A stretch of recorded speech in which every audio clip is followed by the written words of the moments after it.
let's start with first talk from Thomas Kluyver. We work with Thomas and enjoy working with him on H5Pi when our group contribute a little bit and ask questions. And Thomas, it's yours. Thank you, Elena.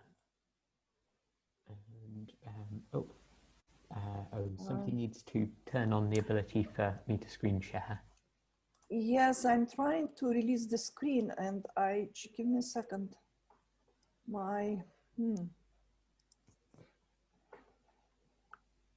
Lori, could you please help me? I lost my buttons for some reason.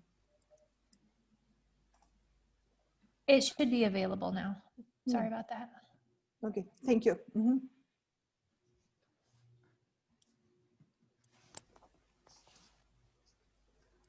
Okay, can you see my screen? Let's see, Elena, I think you need to stop sharing. Yes, I for some reason I cannot, let me see what I can do. There you go. Okay, now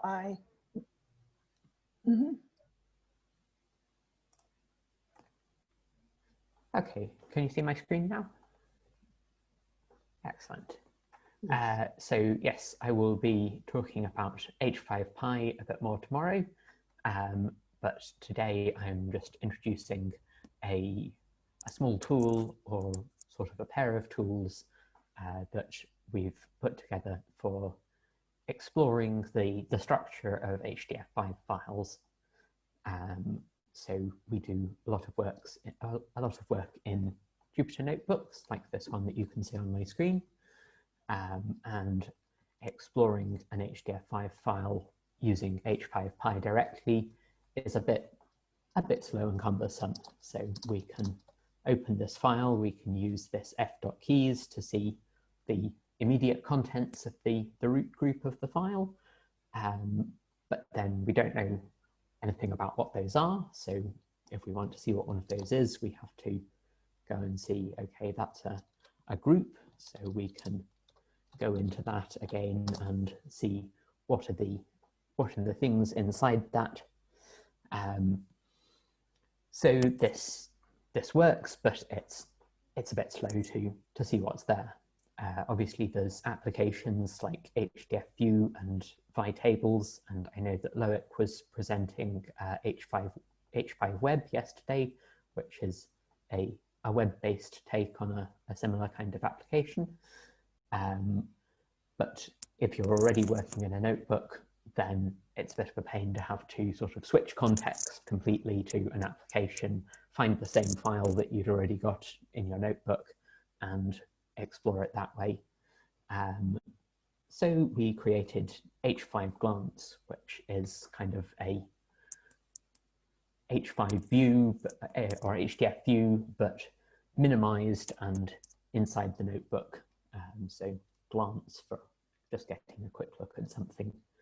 So it's a Python library that you can import, and you do H5Glance, and you've got one of these little tree views just inside the notebook. And as will be familiar from HDF View and things, this is an expanding tree. So when you click on one of these things, it expands that part of the view. And you can see we've got some different types of things here, so different data types. We've got some regular 64-bit integers, some strings. We've got a custom data type, and this is complex numbers as represented by H5Pi. We've got a real and an imaginary part. And similarly with links, you can see we've got our soft link pointing to another entry in this file, our external link pointing to something in a separate file, and the hard link in this case, in this interface, just shows up as the same thing again. That's something that is down to be improved in the notebook interface. And this whole tree structure is created up front when you do this H5Glance. So obviously that can make it somewhat slower than for a large file than if it sort of goes back and forth and loads it dynamically.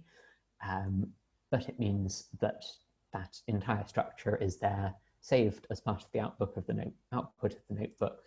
And so, for example, if I do a download as HTML here, I've got a static snapshot of the notebook that I've produced as an HTML thing, and that structure is still there, still fully visible, and I can explore that.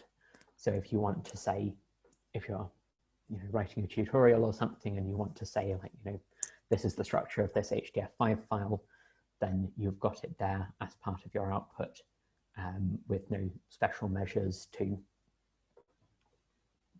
no special hook that has to happen when you save that or anything. One thing that's important to note is that because of the context that it's designed for, H5Glance in the notebook doesn't have any way at all to show the data inside a data set, because the rationale is that you can examine that using code. So you can just write a couple of lines to load that and to plot it with Matplotlib or whatever. What it does have, though, is particularly if you've got deeply nested groups, it can be tricky to recreate the path inside the file to those groups. So these little clipboard buttons by each dataset name, if you click one of those, it will copy the path to that dataset. So then you can just paste that into some code and those 2 bits. I've got my code to load the data set there. So that's a little convenience feature to integrate nicely with sort of going from exploring an HDF5 file to using that data that you've found.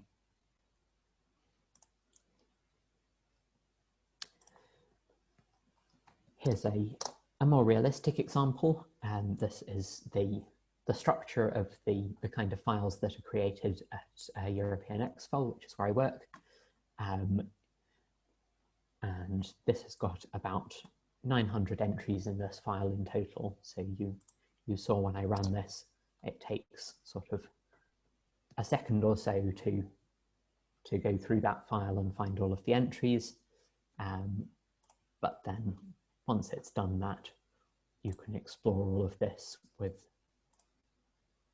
very little delay, because it's all already there and it just has to expand things that are already there. And this kind of gives some indication of why we're interested in tools that just look at the structure of your HDF5 file, because a lot of our files are very deeply nested. So we're often peering down several levels into the file to find the data set that we want. And that's also when these things to copy the path come in really useful. I can copy a path like that. It also then has, so I've been showing that used sort of explicitly. You create these H5Glance objects either with a file name or with an H5Pi file or group object. So if we select just a group there, then we can sort of zoom in on one particular bit of that file. But you can also set H5Glance up integrated with IPython, so that whenever you inspect any H5Pi group object, it uses H5Glance to view it. So that's the same thing that we had before, but now you can just look at any H5Pi object like that. So that was H5Glance in the notebook. I'm now sort of switching gears to H5Glance in the terminal. I hope you can also see the terminal that I've just dragged onto that screen. Please let me know if that's invisible for you for some reason. And we also often work over SSH, and we have kind of a similar scenario. So there's H5LS. Use this on my realistic example, which tells us a little bit more than H5Pi file.keys method, but not a whole lot more. Or you can do H5LS-R, which is almost always the second thing that I tried to run. And then you get an awful lot of information, because this is the one with 900 entries. And it tells you about the shape of these data sets, but not, for example, about the data type in them. So if you want to know that, then you do H5LS-RV, and then you've got even more information, a lot of which is not necessarily what you need to know. And again, you could switch gears into a graphical application like HDF5, but that requires you often to leave your context. And even if you do have SSH with X forwarding setups, you can launch graphical applications, then it's often pretty slow to do graphical applications over SSH. So H5Glance in the terminal is much the same kind of thing as H5Glance in the notebook. We've got a hopefully nicely presented tree view with some of the most important information to inspect this file. This is the same file that we looked at before. Again, you can see the data types and the shapes of each data set. You can see our different types of links, soft links and external links, and in the terminal interface, hard links are specifically recognized. So the first time it sees something, it will show you the object that the contents of that object, if you like. And the second time you see the same object, it will say this is the same as this group, this data set that we already saw. It also has, if I do this on our longer example, we don't have the kind of expandy tree inside the terminal, because that would be either awkward to use or a lot harder to implement. But if the output is long enough, then it automatically puts it into a pager for you, which means you can scroll up and down with keyboard keys, and also means that you can easily search through it. So if I want the instrument entry, I can search for that in the pager.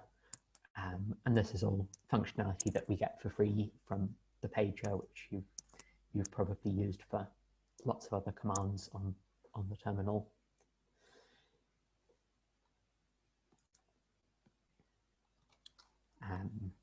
Oh yes, and I also meant to mention that you can hopefully see that the different entries are sort of colored in the terminal. So data sets have kind of a bold text for their name. Groups are in blue and links are in purple.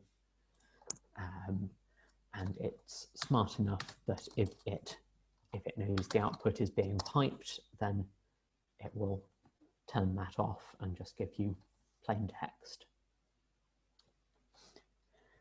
It also integrates with common shells. So we've got Bash and ZSH integration for tab completing inside the file. So this is again particularly useful with our really deeply nested paths that we have. You can start typing and then press tab and drill down into the file that way. Something went wrong there by the looks of it. I think that's supposed to start with ***. Okay, I shouldn't have demonstrated that example. Okay, it's because there's a colon there.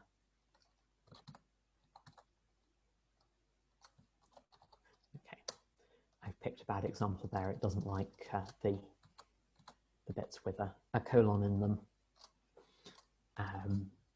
But in general, that tab completion is very useful and saves us an awful lot of time.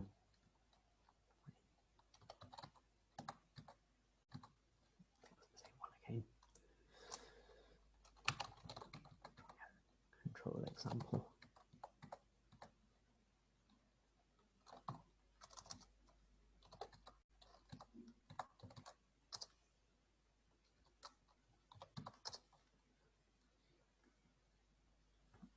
And this also shows the details of data sets. So it's telling us about the shape, the chunking, any compression in use, and it shows us a little snippet of the data as an example there. And H5Glance can also show the attributes on a file. Use this --@ as flag. So short attributes like this, where it's small enough to show in line, it will show the value of that.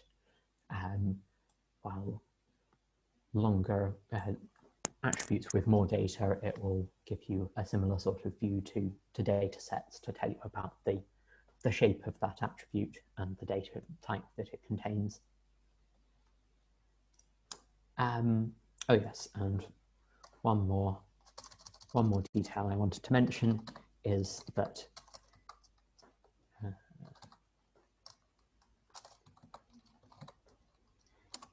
if for some reason you don't have the shell integration set up to do the tab completion like this, then you can also pass a dash as the second argument, and it will prompt you inside the program, and then you can do the same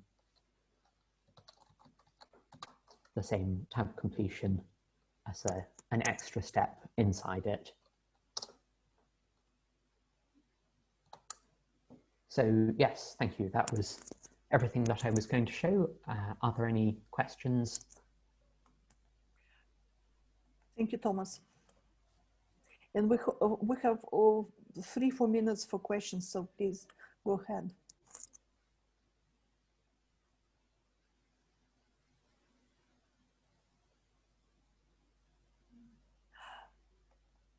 I have a question.